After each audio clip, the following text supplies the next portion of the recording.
Olá, boa tarde, bom dia, boa noite, tudo bem com você? Antes de iniciar esse vídeo aqui, eu gostaria de te pedir gentilmente, tá? Para que pudesse estar nos ajudando, para que houvesse uma propagação maior dessa mensagem, que você desse o like, o joinha aí embaixo, que você também acione aquele sininho, porque você acionando aquele sininho, todas as vezes que tiver uma mensagem nova, você será contactado, tá ok? Então, nos ajude aí. Dê o like, o joinha, aperte lá o sininho e também compartilhe essa mensagem para ajudar a edificar a vida de outras pessoas, tá bom?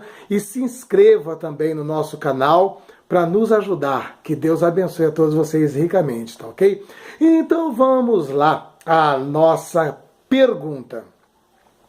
Todos conhecem a lei da física que diz assim: para toda ação há uma reação.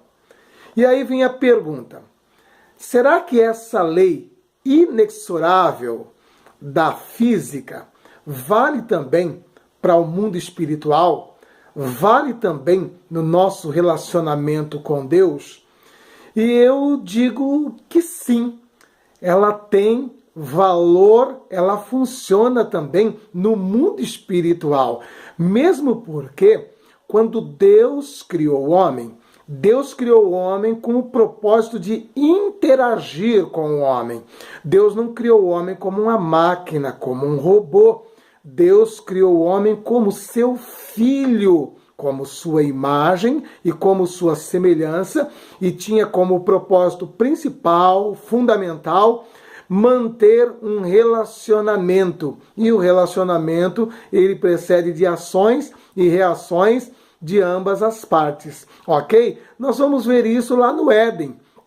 Quando Deus cria o homem e coloca o homem no Éden, Deus diz que o homem deveria agir ali. O homem deveria governar, administrar tudo aquilo ali, ter atividade. E uma das primeiras atividades de Adão foi dar nome a todos os seres que Deus havia criado. Então você veja bem que Deus já criou o homem com o propósito de que ele tivesse uma ação, uma participação neste reino, ok? Posto isso, eu gostaria de ler um trecho da palavra de Deus que está lá em Êxodo capítulo 14, versículo 15. Isso acontece quando toda a nação de Israel, saindo do Egito, se depara com o Mar Vermelho. Então, no capítulo 14 de Êxodo, verso 15, Deus diz assim para Moisés e também para a nação de Israel: por que clamas a mim? Dize aos filhos de Israel que marchem. Eles estavam parados, eles estavam estáticos diante de uma situação em que Deus queria uma ação da parte deles. Eles deveriam ali caminhar, marchar, agir, fazer algo, ok? Então, não é diferente na minha e na sua vida. Não estou dizendo que nós não devemos orar, que nós não devemos clamar. Nós oramos, nós clamamos, mas depois de orar, depois de clamar, nós também temos que agir. Não adianta você apenas orar, apenas clamar e ficar parado, não fazer nada. Você ora, você clama para Deus abrir a porta e não envia currículo, não consulta os seus amigos, não faz contatos. Então você tem que orar, mas também tem que agir. E naquele momento, eles estando de frente com o Mar Vermelho e na retaguarda o exército de Faraó, não era hora de ficar clamando, não era hora de ficar orando, era hora de agir. E Deus está falando: vai, caminha, marche, em frente, encare essa situação. Então é o mesmo que Deus está falando para mim e para você. Tem certos momentos na nossa vida que não cabe a nós ficar parados, estáticos e simplesmente clamando, simplesmente pedindo uma intervenção sobrenatural. Muitas situações na nossa vida, Deus permite para que tenha uma ação de nossa parte, ok? Nós vamos ver isso também posteriormente, quando agora, sob a liderança de Josué, eles têm que entrar em Jericó. Jericó era constituída de muralhas hiper altas. Dizem os eruditos que chegavam a ter até 9 metros de altura em alguns pontos. E então eles estavam ali diante daquela muralha. Uma muralha intransponível. Deus simplesmente podia falar para Josué, né? Ore e eu derrubo essas muralhas. Clame e eu derrubo essas muralhas. Nós vamos ver que Deus exigiu uma ação de Josué e de toda a nação de Israel. Qual foi a ação que Deus exigiu? Que eles dessem 13 voltas em torno da muralha. Uma volta a cada dia e no 7º dia 7 voltas. Então 13 voltas no total. Deus não podia derrubar essa muralha simplesmente? Podia. Deus tinha poder para fazer isso? Sim. Deus poderia estalar o dedo e a muralha cair. Mas Deus exigiu a ação da parte de Israel. A ação de circundar essas muralhas por 13 vezes. Nós vamos ver também uma situação similar em que Deus exige uma ação, mesmo ele podendo fazer algo, no caso de Naamã, um general acometido de lepra. Quando ele vai até Eliseu, o homem de Deus, Eliseu poderia simplesmente impor as mãos sobre ele, orar e repreender aquela lepra e ele sair dali curado. Porém, o homem de Deus diz para Naamã, vá até o Rio Jordão e ali você mergulhe 7 vezes. Deus estava exigindo aí também uma ação de Naamã. E Naamã até achou ruim, né? Naamã retrucou. E então um dos seus auxiliares disse, olha, se o homem de Deus tivesse te pedido algo muito difícil, impossível de se fazer, ainda vá lá. Mas ele te pediu algo tão simples, que custa descer até o Jordão, mergulhar 7 vezes para quem já está sendo corroído por uma lepra, né? Você vai vendo que muitas vezes a doença, o quadro em que uma pessoa está passando, leva ela a um estado de comodismo. E talvez seria essa situação de Naamã. E ele precisava ter uma atitude, uma ação de ir até o Jordão e mergulhar ali 7 vezes. E ele tendo a ação de descer até o Jordão e mergulhar 7 vezes, ele saiu dali curado. Então Deus exigiu uma ação também de Naamã. Nós vamos perceber também uma ação naquela mulher do fluxo de sangue. Ela poderia dizer assim, olha, eu estou debilitada, eu estou anêmica há 12 anos com esse fluxo de sangue, com essa hemorragia, já não tenho mais ânimo, já não tenho mais forças, e simplesmente se entregar àquela situação. Mas o que essa mulher fez?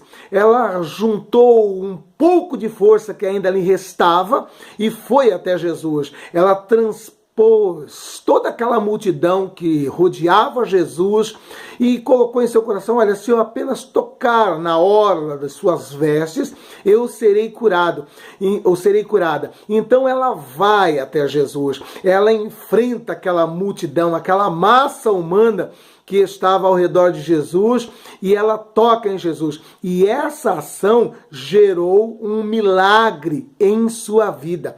Nós vamos ver também que Jesus, o próprio Jesus, ele exigiu uma ação das pessoas que estavam ali em Betânia, quando ele foi realizar um dos seus maiores milagres, que foi a ressurreição de Lázaro.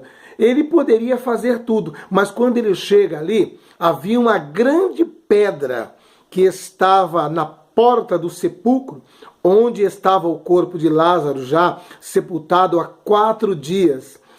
Jesus, que veio ali com o propósito de ressuscitar Lázaro, o que era para Jesus simplesmente dar uma ordem e fazer com que aquela pedra se removesse automaticamente? Mas Jesus não fez isso. Jesus falou para os que estavam ali, remova a pedra. Jesus exigiu uma ação daquele povo que estava ali. Jesus podia remover a pedra, mas não fez isso. A mesma coisa é na minha e na sua vida. Tem coisas que Jesus pode fazer, mas são coisas que eu tenho que fazer. São coisas que você tem que fazer. Então, quando eles removeram a pedra, aí Jesus disse, agora eu vou fazer o que eles não podem fazer. Eles tiveram a ação de remover a pedra e Jesus reagiu ressuscitando Lázaro. Então, a mesma coisa vale para quando você está em um culto, em uma reunião. Muitas vezes o homem de Deus, a mulher de Deus diz, olha, você que tem um problema na sua casa, no seu lar, na sua família, vem até a frente que nós vamos orar por você. Aí sabe o que você costuma dizer? Olha, eu não vou até a frente, porque se Deus quiser fazer isso na minha casa, no meu lar, Ele faz aqui mesmo, então eu não vou lá não. Muitas vezes o homem de Deus, a mulher de Deus diz, olha, você que está enfermo, vem até a frente, nós vamos orar e vamos ungir todos os enfermos. Olha, não precisa esse negócio de ungir não. Se Deus tiver que me curar, Ele me cura aqui mesmo, eu vou ficar por aqui mesmo. E por conta dessas atitudes, muitas vezes você deixa de receber um milagre, você deixa de experimentar uma grande bênção de Deus na sua vida por comodismo, por não ter uma ação para experimentar a reação de Deus. Isso vale também para pessoas que costumam dizer assim, olha, Deus está em todos os lugares, eu não preciso ir até uma igreja, eu não preciso congregar. Eu concordo com você, Deus está em todos os lugares, mas se Ele estabeleceu o ato de congregar, o ato de estarmos participando de uma igreja, e quando eu falo de igreja, eu não estou falando de mega estrutura, não estou falando de espaço físico, eu estou falando de um ajuntamento de pessoas, essa que é a igreja, tá ok? Aquelas 4 paredes onde nós entramos para congregar, aquilo ali é o templo, é um espaço físico geográfico, mas eu estou falando do ajuntamento de pessoas, que esta sim é a verdadeira igreja. E muitas vezes a gente diz, olha, eu não preciso ir à igreja, eu não preciso estar num ajuntamento. Se não precisasse, por que Deus estabeleceu o ato de congregar? Por que Deus estabeleceu a igreja? Então, da mesma forma, tenha uma postura, não precisa ser um grande templo luxuoso, não precisa ser um espaço físico, pode ser até mesmo um ajuntamento na casa de alguém, em um espaço físico de alguém, numa garagem que alguém tenha. O importante é você estar saindo da sua casa, indo até esse local, tendo uma ação, a ação de congregar e experimentar a reação de Deus. Então, em nome de Jesus Cristo, entenda uma coisa, tem coisas que Deus não vai fazer. Ele espera uma ação da sua parte, como a ação de orar, como a ação de ler a Bíblia, como a ação de meditar na palavra, como a ação de entregar os currículos, como a ação de ligar, de consultar, de conversar com os amigos, perguntar se onde ele trabalha não está admitindo alguém. Então, vamos deixar de ser super espirituais e vamos entender que tem certas coisas que cabe a nós fazer e Deus não vai fazer. Então eu te digo, haja que Deus reage. Você tem que ter uma ação, você tem que agir e mediante a sua ação você vai experimentar a reação de Deus. Procure uma igreja, procure um lugar para você congregar, procure um ajuntamento de pessoas onde você possa ouvir a palavra de Deus, onde você possa louvar a Deus, onde você possa ser aconselhado, onde você possa ter pessoas que possam compartilhar um momento de dor e sofrimento que você esteja vivendo, tá ok? Tenha uma ação que com certeza você vai experimentar a reação de Deus. Haja que Deus reage. Que Deus abençoe a todos em Cristo Jesus. Se inscreva em nosso canal.